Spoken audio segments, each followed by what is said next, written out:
Good afternoon. My name is Honor Feedy, and I'd like to welcome you to this afternoon's webinar on the ABCs of School Playground Safety. With us this afternoon, we have Caroline Smith, NRPA Playground Safety Manager, and Greg Hennecke, as CPSI Instructor, whose background is in insurance and risk management for school systems. The session is being recorded and will be available later for those of you that have joined us on the NAESP website at www.naesp.org. With that, I will turn it over to Caroline. Thanks, Honor. Hi, this is Caroline Smith, and I am the Playground Safety Manager here at the National Recreation and Park Association, or NRPA. And I'd like to welcome everyone to the ABCs of Playground Safety today. For the last 22 years, NRPA has been certifying playground safety inspectors all across the United States. We offer the CPSI Instructor certification to individuals who go out and inspect playgrounds, keep them safe, and make sure that our playgrounds are compliant with today's playground safety standards. So today I thought we'd just go through a nice overview of playground safety for schools. Again, I'm Caroline Smith, and I am the Playground Safety Manager here at NRPA.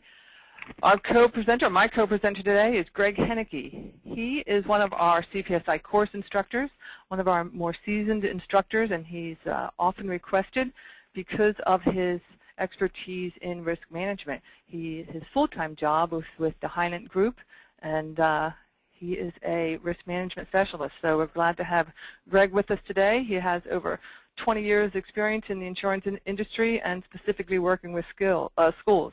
So thank you, Greg, for helping out today. So before we start, let me give you a little outline of what we're going to talk about. We're going to talk a little bit about playground injuries, how they relate to schools, how many there are, and take a look at those statistics. Talk a little bit about playground policies and procedures and what's important to have in place for your school systems. We'll look at the inventory, audit, and inspection process for your playgrounds. Talk a little bit about supervision, then documentation, and we'll end with inclusive accessibility. As you go through the webinar, you're more than welcome to type us some questions in the question box. Go ahead and type those, and we'll answer those as they come up. So if you have a question about something we're talking about, go ahead and just type in the question, and we'll address it right then and there. So to get started, I think I'm going to turn it over to Greg. Greg, you'll take over now and do playground injuries, and I'll let you step in. Caroline, thank you very much. Hi, everyone. Hope you're having a good day. Thank you for attending. I'd like to start talking a little bit about playground injuries.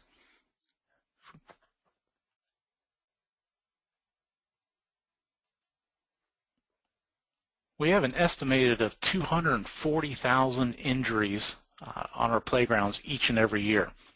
This number has been growing exponentially over the past few years, and they just keep getting, seem to be getting worse, but again, I think that also goes in correlation with population numbers. We attain this information from a system called NAESP, N-E-I-S-S, acronym for National Electronic Injury Surveillance System. And this is an electronic recording system in about 100 emergency hospitals across the United States.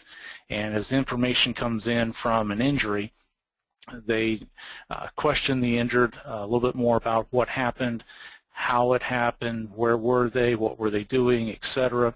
And that's how we're able to obtain a lot of this crucial information. Unfortunately, we see a number of about 60,000 injuries occurring on our school playgrounds. One of the concerns that we have with schools specifically is the volume of use. If you think about it, a school, let's say on average across the United States, schools are in session 180 days a year, and again on average have about a 3-hour window each day for recess. So think about the volume and the exposure to the playground equipment, and that's just during the school day. You also have to take into consideration after hours on the weekdays, after hours on the weekends, and then during summer or winter breaks. So there's a lot of opportunity for injuries on our school playgrounds.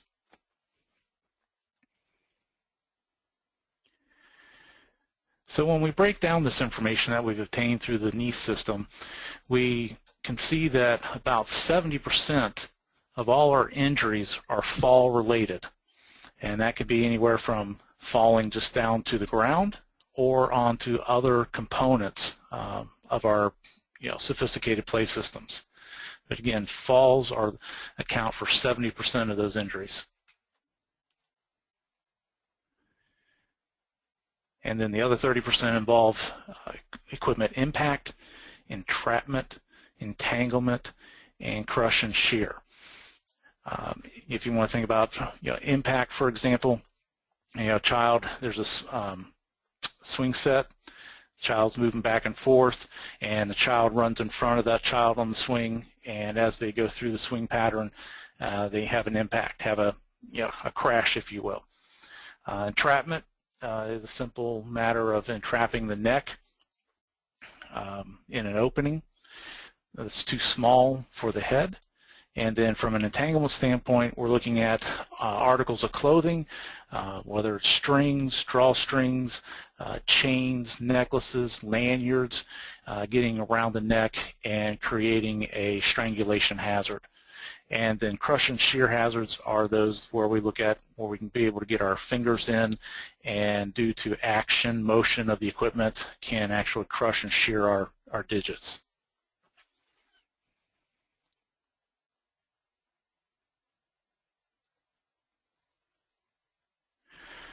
One of the things I thought I would take an opportunity to do is to share a recent loss or a claim that we had within one of our schools. We have this device that is a rotational device. The student was playing on it when he lost his grip, and as a result of losing his grip, he fell down and broke out his two front teeth. Fortunately, that was the only thing that happened. Could have been worse. When you look at this particular piece of playground equipment, you have 4 stepping pods at the 12, 3, 6, and 9 locations to help the child get up and grab a hold of the handhold and start their motion. During the review of this claim, a couple of things came to light. Number one, you have the principle of centrifugal force that takes place while the child is going around and around on this device. With too much speed buildup, the child will eventually lose their grip. And it's very similar to the giant stride, which was the first piece of equipment that was recommended for removal in the United States. The child gets going so fast, they lose their grip, and then it propels them out and to the ground or to anything else they may impact. The other thing that came into play here was our fall height versus the critical height. The fall height of the equipment was measured at 77 inches. The problem that we have is that the critical height of the surfacing is only 60 inches. So you have nearly 1.5 foot differentiation there where the gravel should be able to meet or exceed the fall height of that equipment. So what was evident here was that the gravel, even if it's at the recommended 9 inches, 10 inches in depth, is inappropriate for this piece of equipment. And as you look toward the back, you can see the swing set. Well, the way we determine the fall height on our swing set is going to be the pivot point of the chains underneath the bar. You measure up to that point. We can see that that well exceeds 60 inches. And one of our determinations was that they were using inappropriate surfacing material. So that had a direct impact, but again, fortunately, it was just a broken teeth and nothing more. So it is important to also take in consideration when you're installing new equipment to take a look at the type you're buying and look at its track history or track record.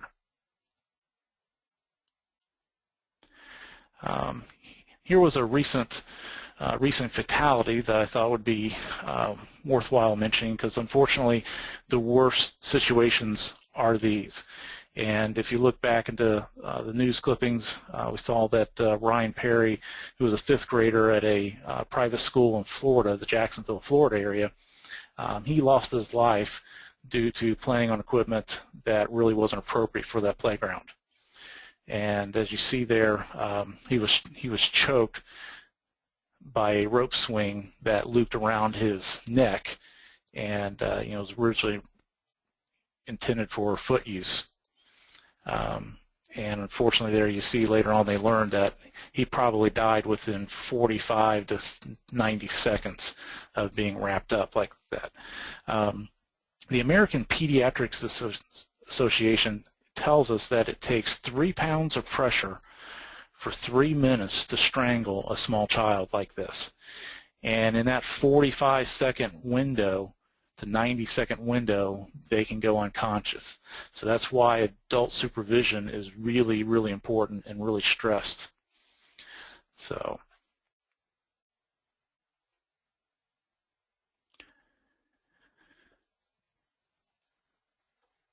as we make a transition here, we talk about good playground policies and procedures. And our school districts, our districts are well known for board policies, training for staff, procedures, what to do in case of this situation, crisis management, etc. So when we look at that, we look for policies and procedures to be in place. One of the very first things we can do is start with a written safety policy. And the written safety policy needs to be board approved. Whether it's a public school, private school, there's usually a board of education or a governing board.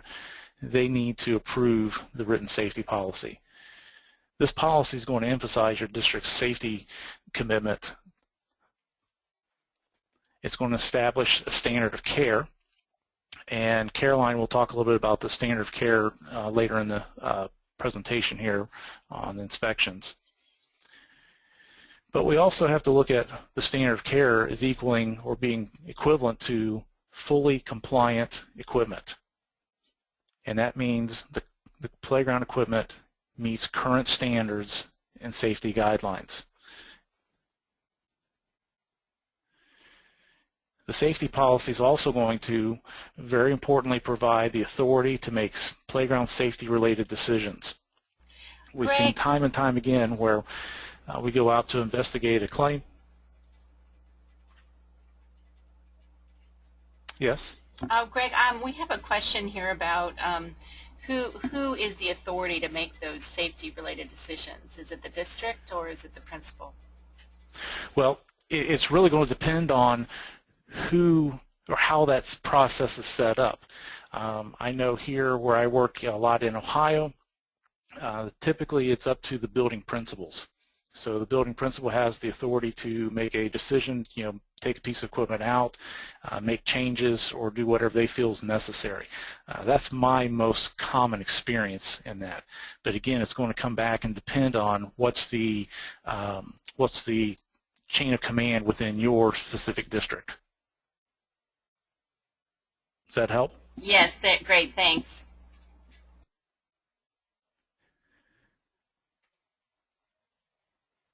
And that's one of those things that's always a good idea to make sure that's clearly spelled out, because one of the things that you will find and will run into is that we will have groups such as PTOs, PTAs, who want to really get involved, and they'll earn a lot of money to put a playground in, and then they just want to go have at it. Well, a lot of things that they create problems because they don't understand that there are guidelines, there are safety standards, and instead of just going out and putting the equipment in, they need to follow these guidelines. And the best thing to do is work in a cooperative effort with the school district and let the school district coordinate that effort, because many have certain specific guidelines within their respective states or local municipalities where they have zoning requirements and certain protocols to follow. And it's important to let them take that lead, because ultimately it's been my experience that that school district will be the legal owner of that equipment and be legally responsible for it whereas the adult group will basically have washed their hands, so to speak, of it. And that can cause some other problems as well.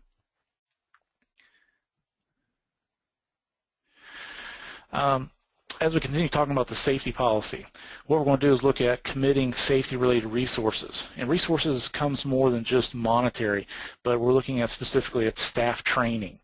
We're looking at the ability to maintain the equipment and the maintenance staff. We're looking at teachers. We're also looking at teachers' aides to make sure that they're adequately trained to know what to look for if they're out on the playground equipment. They look down, they can see a NS hook that looks like it's open too large. They can see that just by a visual cue. But have they been trained? Do they know what they're looking at? Do they know what they're looking for? So a good hazard identification training is really, really important. And again, by following our policies and procedures, can make sure that that happens at least during one of the professional development days throughout the school year. Another area here is that we can ensure that inspections are done. And like I said, Caroline will talk a little more about that. But again, the inspections are critical to maintaining safe, viable playground equipment. It's also going to help us to identify when we have to do some hardware replacement.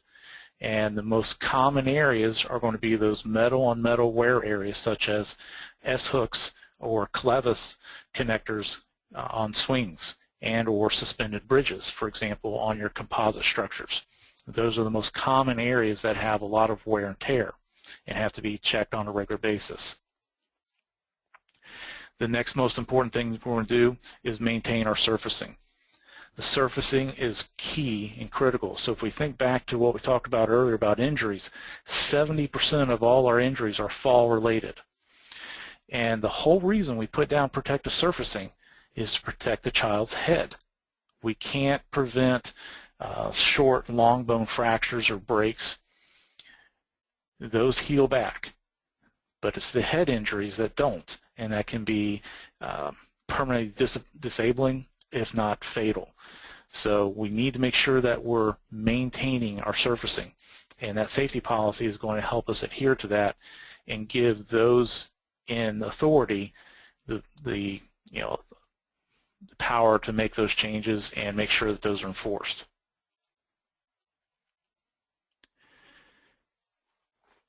And ultimately, in the end, from our perspective, from an insurance perspective, it's going to minimize your risk exposure.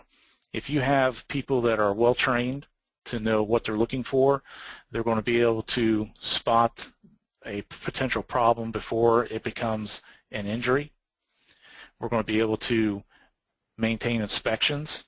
We're going to be able to maintain our hardware, maintain our surfacing, and all of that in conjunction minimizes the potential for injury.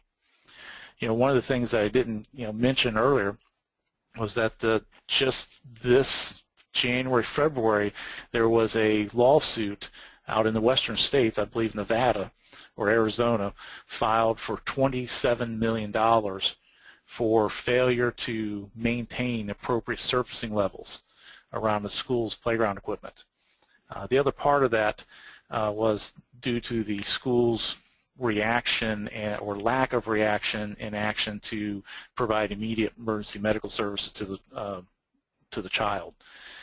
But these all play an integral part in reducing your overall risk.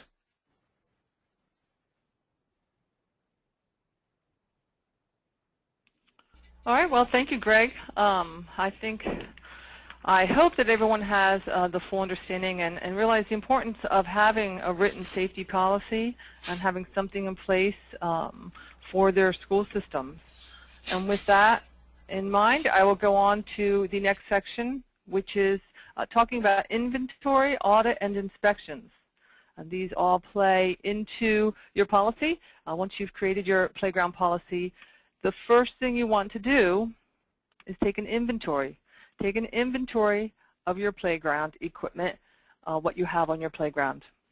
So you're going to go through your playground, look at each component, And you want to make sure that you have for each component the type of equipment, the manufacturer of that piece of equipment, the date of purchase, the receipt of purchase, and any type of compliance documents that come with that purchase. You may buy a piece of equipment that have its own compliance documents with it. You're going to take all this information and you're going to put it into a site history file, which we're going to talk more about when we get to documentation, but this is where you're going to collect this. The first thing you want to do is you're going to take an inventory of everything on your playground. And not really just your playground pieces, but also any site amenities that you may have. Benches, shade structures. You again want to take the information about those pieces of equipment, type, manufacturer, and that type of information. We recommend that you take photos, even a satellite view. If you have access to a GIS, a lot of areas do now, you can use those photos and that GIS data in your inventory process and keep it with your records. So your first step is the inventory. Take a look at what you have on your playgrounds. Next, you're going to do your audit. And now this is an area that I think a lot of people get confused in what a playground audit is and what a playground inspection is. So it's really important to understand what an audit is and what needs to be done during an audit. So we define an audit as a one-time comprehensive assessment of everything on your playground. You can look at everything on your playground and you can evaluate that playground equipment, surfacing, the entire environment, and you're going to record that and its conditions, and you're going to compare it against the current or applicable guidelines or standards or your own specific regulations for your school system, for the county, or for your state. So it's the one time, it's the initial time you're going to do an audit, and you're going to look for non-compliant and compliant issues on your playground. The two nationally recognized standards for playgrounds is the CPSI Handbook for Public Playground Safety, number 325, and you can get that from the Consumer Product Safety Commission or their website, cpsc.org. The other document that is referenced and used is the ASTM F1487-11, and that is the Standard Consumer Safety Performance Specification for Playground Equipment for Public Use. And you can purchase this document on the ASTM.org. Those two documents are really the national standards. They'll be recognized in any court of law, whether your state has really adopted them officially, but they are the nationally recognized standard of care for playgrounds. So after you've gone through and done the audit, you're going to identify, in the process, you're going to identify and you're going to prioritize any life-threatening or serious conditions that you find on your playground. You need to note those as part of your audit process. You're also going to identify playground equipment design flaws that you might come across. You might have an older piece of equipment, maybe you haven't done an audit in the past. You're going to look and you might find a design flaw or something that doesn't lend itself well to your playground environment, and so in that case you're going to note that, maybe contact your playground manufacturer to see if they could retrofit parts or do something to eliminate that safety concern. You're also going to assist in the development of playground replacement schedules. You're going to use your audit to help to identify a schedule of replacement so that you'll have that all documented and ready to go. You also can use the audit to demonstrate to not only community but in any legal sense that your agency has a plan of action to meet current playground safety standards, that you're operating in good faith, that you understand playground safety and you're really working toward reduced playground injuries on your playgrounds. The audit, as you'll see here, are some examples of what they're going to do. They're going to go through the entire playground, and your inspector or your staff member will be looking at each piece of equipment and be looking for some of those hazards that Greg talked about earlier: entanglement, entrapment, crush and shear. Here we're looking at testing this old roller slide for crush and shear. And here's an example of head entrapment. That yellow probe is the torso probe. If a child's body can slide through that area, then we have to make sure their head can, and I can see that their head won't fit through there, so that would be a head entrapment hazard. The height of different equipment, as Greg talked about earlier, we have the fall heights, and we have the ratings for the surfacing, and you want to make sure those are compliant with one another. And we look at all of our what we call designated play surfaces. Any surface that's greater than 2 by 2, more or less than 30 degrees horizontal, we consider that a play surface. A child can stand on that. So we use that to evaluate the height of the overall playground. Once you have your audit set up, I'm sorry, we've talked about when to do an audit. As I said, we consider it a one-time comprehensive look at your playground, but there are occasions where you might need to do it again. You're going to need to do an audit whenever you have a new piece of playground equipment added. You need to take all the information in about that piece of equipment. You're going to do it anytime you have any major repair or replacement of parts on your playground. Also when you replace, or if you do the resurfacing system, if you go from loose fill to a poured in place, you're going to have to redo your audit process. Anytime there's a change in the guidelines or standards, you're going to have to redo your audit again and make sure you're still compliant with the current standards. And anytime there's a change in state law, if there's a change in your state law, you're going to want to go back and reevaluate your playground. So now we've taken an inventory, we've taken an audit. We've looked at all our playground equipment. We know what we have and we know what's compliant and what's not compliant. All that is working together to help maintain the standard of care. Once you've identified the hazards on the playground, you're going to go ahead and map out a plan to bring about the changes. So you want to go ahead and identify the hazards resulting from the changes to the playground equipment.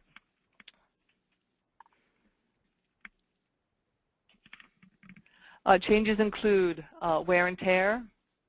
These are things you're going to look for on a regular basis, and you're going to want to note these on your inspection process. So you're going to look for wear and tear of your equipment. You're going to watch for vandalism. Breakage. Normal wear and tear will just result in breakage, and you need to keep an eye out for that. Storm damage. As you can see here, a little storm damage going on there at that playground. Litter. Litter is a problem on a lot of playgrounds, and if you have loose fill, you're going to have to really rake and look for the litter.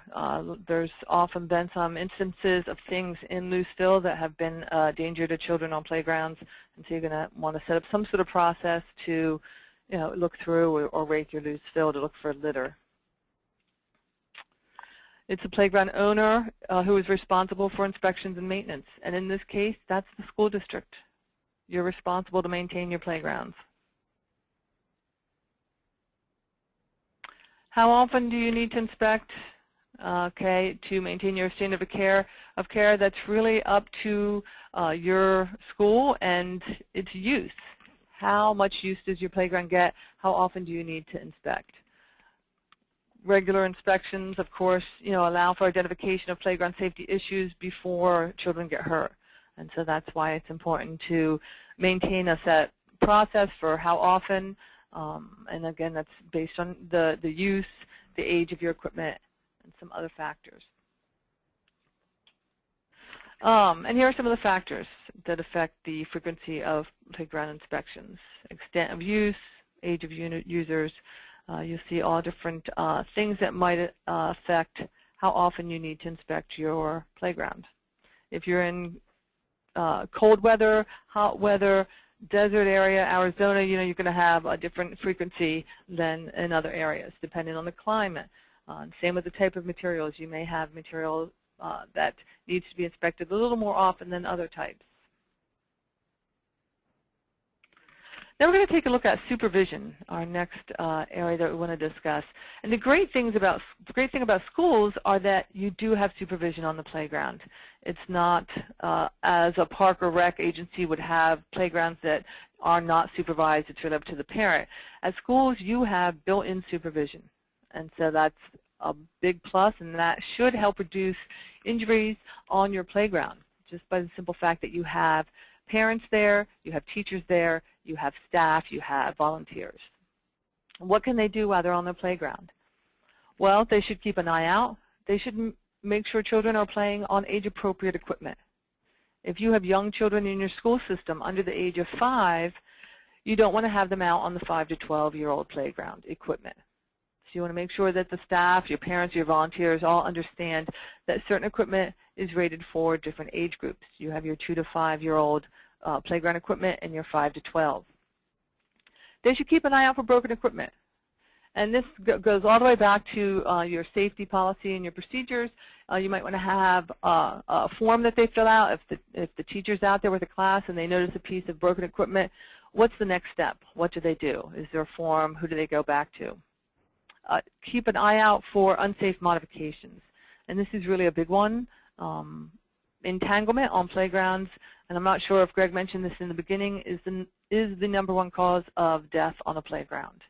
And entanglement mainly by items being brought on, such as a rope. A jump rope is big, a dog leash,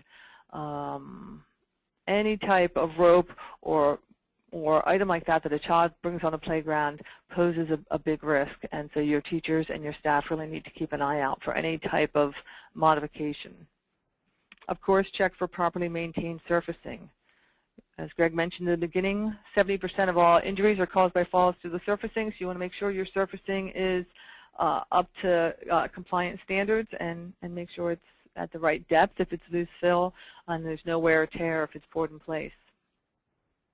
Also, make sure your children have the right footwear, as simple as that. Make sure they have sneakers on. A lot of school systems request that, and that's important to make sure they're dressed appropriately for the playground. Also, avoiding dangerous horseplay. You know, kids like to fool around, they like to run around. One of the things we didn't mention in the beginning is that there's a certain amount, I think it's 7% of injuries are caused just by kids running into each other or running into the playground equipment themselves because they're running around, they're chasing each other, having fun, but again, you've got to keep an eye out for that type of activity. And I think with that, I'm going to turn it back over to Greg, and he can go ahead and talk a little bit about documentation, and I'll let you take it from here, Greg. Okay. All right. As with any municipal operation, you have to document the actions you take. And we've shown a couple of forms here of, sample playground inspection forms. The standard in court is that if it's not in writing, it didn't happen. And that is one of the most important things that we look for from an insurance and risk management standpoint is, are you doing your inspections, and can you prove it to me? Can you show me how often you did it? Can you show me what you documented, what you found when you made repairs? Can you document all of that? And that's the most critical part of your risk management process, is that proving you did what you say you did. Now, you can do it the old-fashioned way with pen and paper, or you can step into the 21st century and use some of the new web-based, software-based applications where you can do that inspection right from your phone. It doesn't matter. You need some form of documentation. With that, let's talk a little bit about some of the minimum documentation that we look for. You're going to have what we refer to as a general playground file. That's going to document pertaining to all playgrounds. It's going to include your policy statement that we talked about earlier, staff training, your surface compliance letter, installation compliance letter, equipment compliance letter. And that's all documentation to show that those items meet the current standards and guidelines. We want to make sure that we have that we've met our ADA accessibility standards. And you're going to include a copy of that CPSI handbook and the ASTM standards in that general playground file. And as we move around, we get a little more specific where we start talking about a site history file. And that's going to be the documents pertaining to a specific or individual playgrounds. Say, for example, you're a large district, you have 5 elementary buildings, and you've got 2 playgrounds at each of those elementary buildings. you're going to need to have, each building should have 2 site history files, one for each playground that they have in that example. And to talk a little bit about that, that drills down and gets even more specific. You're going to look at your bid documents and specification documents that you put out when you went to award that project. Site plans and drawings that have been provided by the playground companies. Copies of your audit reports, inspection reports, both high frequency and low frequency. Copies of any complaints you've had, as well as copies of your work orders. And then you also want to include any accident and incident reports in that site history file. Because as things progress, time progresses, the equipment is going to get older, you're going to have to figure out, okay, do we have a problem piece of equipment here? Is it time to replace it based on injuries, work orders, cost of materials, vandalism, etc.? You can look back to that site history file to help you determine, is this thing costing us too much money now?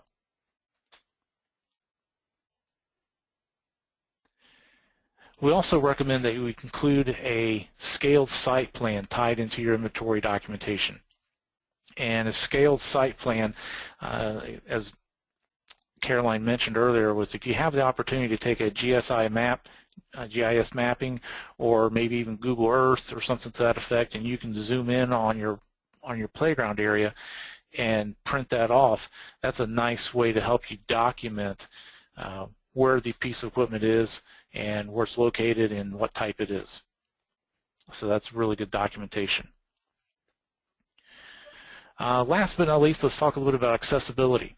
And this is where the children that have mobility impairments need to be able to reach the equipment and also to be able to play on the equipment. So we look at our approach routes in the playground to all accessible structures, and that will look to have a means of entering the playground area itself. And as you see to the pictures to the side, we see a nice level sidewalk that goes all the way from the parking lot area all the way to the entrance of the playground itself. And then we also have a variety of integrated play events. For example, this sidewalk leads right up to a ramp that allows a wheelchair access up onto an elevated platform. So we need to make sure that we can get the child from the parking lot area over to the playground, and then once we're in the playground, we want to make sure that the child can move around and access the equipment. And so to be a little more specific here, let's talk about pathways. We need to have pathways that are a minimum of 80 inches in clearance, and we're talking about overhead clearance. We're going to look for width to be at least 60 inches, and then the maximum slope of the pathway is going to be a 1:16 slope. And then the surfacing is going to have to meet the ASTM F1951 wheelchair criteria. When we start talking about ramps, like we see in the photo to the side, we're going to look for that ramp to be at least 36 inches wide to allow wheelchair users to gain access. The maximum run is going to be 144 inches, which is 12 feet. And then the maximum slope that's going to be allowed on that ramp is going to be a 1:12. So for every 1 foot of height, it has to go out 12 feet. And then last but not least, we also want to make sure that we provide wheelchair parking spaces. And those spaces need to be adjacent to the actual transfer point of the equipment, and also out of the accessible route of travel around the equipment.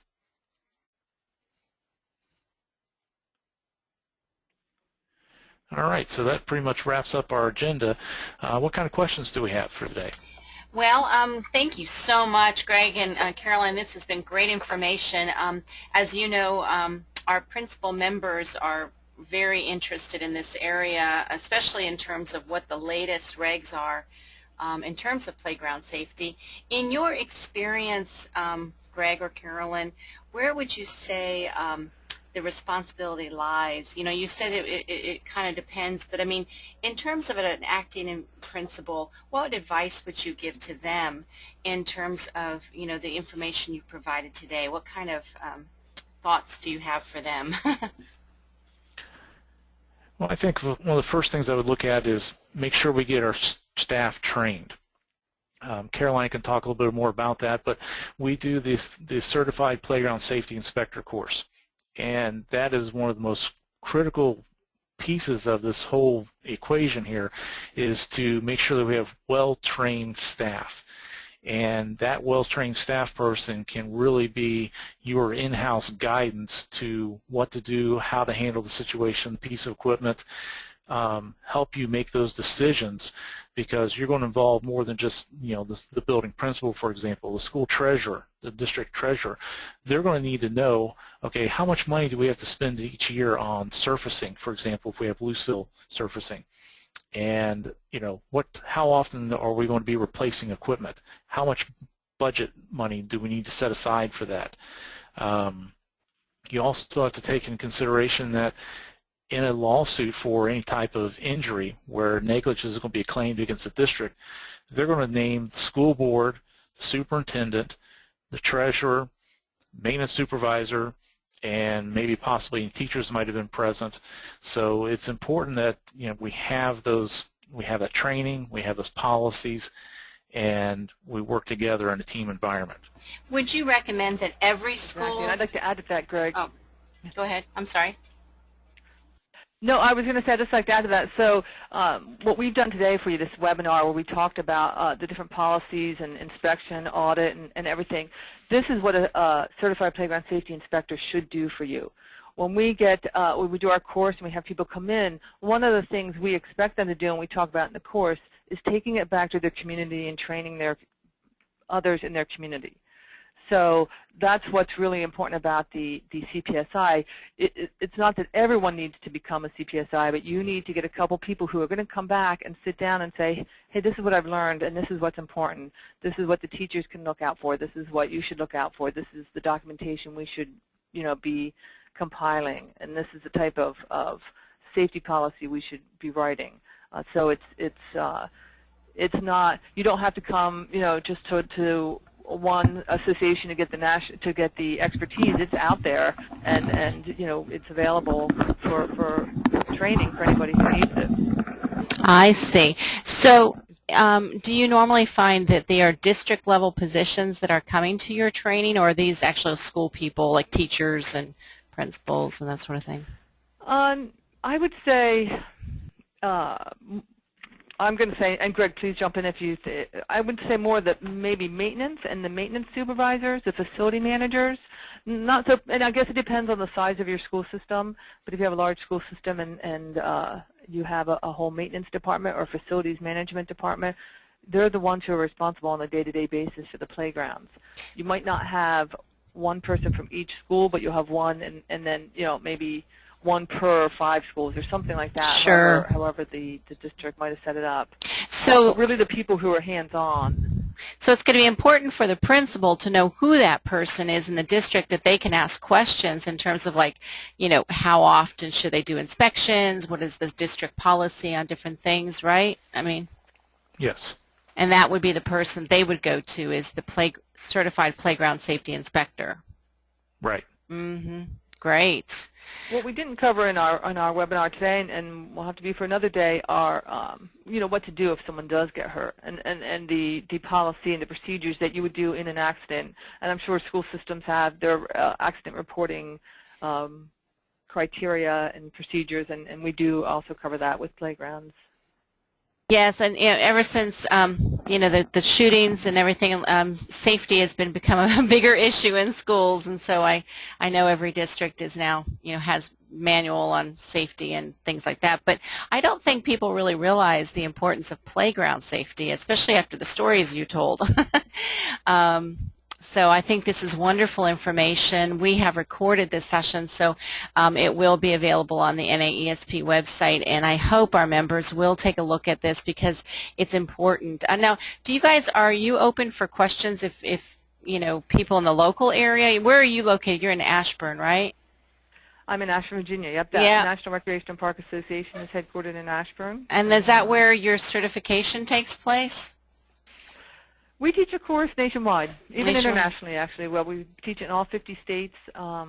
Lovely. Usually it's offered by your state Park and Rec Association, but in some states it's offered. In Ohio, I know in Greg's state, the Association for the Education of Young Children offers the course. Great. I believe. So there's a lot of other groups that offer the training also. Mm-hmm. Well, thank you both very much. This has been wonderful information. Are there any parting words that you would say to our members, NAESP members? Well, I just encourage them to make sure they're diligent about maintaining the safety of the equipment and make sure they're doing their inspections and checking it out. And if they have questions, most of them have an insurance carrier, so don't be afraid to give them a call. Like how we operate from a risk management standpoint, everyone in our department is a CPSI, so we have the ability to give that school some good guidance on what to do and what the best step to take. But just be diligent and pay attention. And you, Carolyn? Great. I just have to echo what Greg said exactly. Just education, awareness, and that will make it safer. Great. Well, again, thank you all for joining us this afternoon, and with that, we will close this session. Thanks again. Thank you, Honor. Bye-bye. Bye-bye.